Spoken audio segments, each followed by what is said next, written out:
गौरी गणपतीसाठी चाकरमान्यांनी खरं तर कोकणची वाट धरल्यामुळे मुंबई गोवा महामार्गावरती मोठी वाहतूक कोंडी पाहायला मिळते।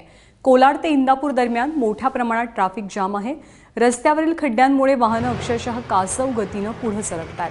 सणांच्या दिवसात मुंबई गोवा हायवेवरती ताण पडू नये म्हणून गणेश भक्तांना विना टोल पुणे आणि कोल्हापूर मार्गे जाण्याची मुभा मिळाली आहे। मात्र अनेकांनी मुंबई गोवा हायवेनंच कोकण गाठणं पसंत केलंय। दरम्यान आज सकाळी लांजाजवळच्या अंजनारी घाटात खासगी बसचा अपघात झाला। या अपघातात 2 जण ठार तर 18 प्रवासी जखमी झालेत।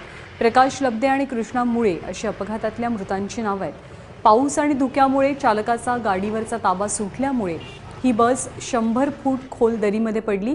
ही बस मुंबईहून देवगडकडे जात असताना हा अपघात झालाय।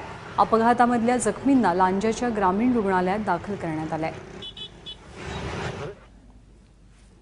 आपले प्रतिनिधी आशिष घरत सध्या आपल्यासोबत आहेत। आशिष, वाहतुकीची परिस्थिती काय आहे मुंबई गोवा महामार्गावरची आणि कोकणात जाणाऱ्या रस्त्यांवरची? नंदा, काल रात्रीपासून कोकणात जाणारा जो काही चाकरमानी आहे याने या सगळ्या मुंबई गोवा हायवेवरती मोठ्या प्रमाणात वाहनांची गर्दी आहे।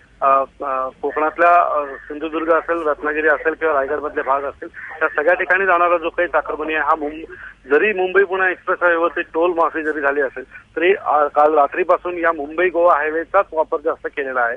आणि त्यामुळे मधल्या पट्ट्यात जो आहे पेण ते वडखळचा पट्टा जो ज्यामध्ये खड्डे मोठ्या प्रमाणात होते ते बुजवले गेले असले तरी पुढचा पट्टा जो आहे जो कोलाड ते इंदापूर पर्यंत जो काही पट्टा आहे त्यामध्ये बऱ्याच अंतरावरती आजही खड्डे आहेत। त्यामुळे वाहनं सावकाश चालतात त्यामुळे आणि या सगळ्याचा परिणाम जो झालाय तो जवळजवळ 2 ते 2.5 किलोमीटरच्या रांगा या संपूर्ण परिसरात राहत आहेत आणि जी वाहतूक आहे ती अगदी संथ गतीने त्या बाजूने कोकणात जाण्याच्या दिशेने सुरू आहे। नंदा, आशिष, ताजी माहिती वेळोवेळी जाणून घेत राहू। तुर्तास धन्यवाद या माहितीबद्दल।